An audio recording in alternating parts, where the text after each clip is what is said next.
বিড়াল বলে কি প্রেম করব না? প্রেম করতেই কি বাড়ি থেকে পালিয়েছিল চুঁচুড়ার সেনগুপ্ত পরিবারের আদরের বিড়াল টমু?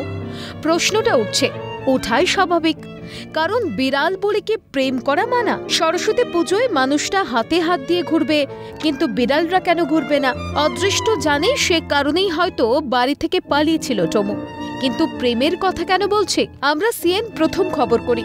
গত 16 জানুয়ারি থেকে হঠাৎ নিখোঁজ যায় চুঁচুড়া জোড়াঘাটের সেনগুপ্ত দম্পতির আদরের বিড়াল টমু। সিএনের খবর দেখে শেষমেশ এক ব্যক্তি চুঁচুড়ার ক্রিকেট লেন থেকে ফোন করে জানান টমুর সঙ্গে সাদৃশ্য আছে এমন একটি বিড়ালের দেখা মিলেছে। এরপর সেনগুপ্ত পরিবারের সদস্যরা আদরের টমুকে আনতে গিয়ে দেখেন সেখানে এক মেয়ে বিড়ালের সঙ্গে ঘুরছে তাদের আদরের টমু।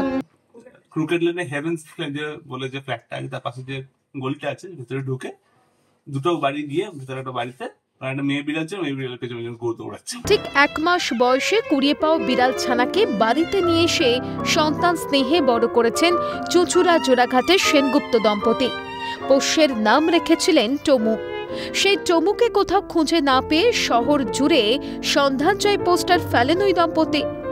অবশেষে সিএনের খবরের জেরে আদরের সন্তানসম বিড়াল টমুকে খুঁজে পেল তার বাবা মা। আদরের টমুকে খুঁজে পেয়ে স্বাভাবিকভাবে খুশি সেনগুপ্ত পরিবার। কেমন লাগছে আসার পর? টমুকে ফিরে পেয়ে পুরনো হারানো সন্তান যেমন মায়ের লাগে ফিরে পাওয়া, ঠিক সেরকমই লাগছে। ও তোমার সন্তানের মতোই ছিল, ওকে ফিরে পেয়ে খুবই ভালো লাগছে। বাড়ি যে বাবা আমাকে ফোন করে যে ওখানে বিড়াল দেখতে পাওয়া গেছে, আমার এরকম অনেক বিড়াল ছবি পাঠিয়েছে, কিন্তু প্রপারলি তো আমরা টমুকে তো পাইনি, কিন্তু ওখানে গিয়ে দেখতে পাই যে একটা মানে এক্স্যাক্টলি ওই আছে। মোটের উপর প্রেমিকার জন্য বাড়ি ছাড়লেও বাবা মায়ের আদরের ঘরে ফিরতে হচ্ছে টমুকে। এখন হয়তো টমুর মনে অঞ্জন দত্তের গানটাই চলছে, রঞ্জনা আমি আর আসবো না। Pritam Sadhukha, Calcutta television network.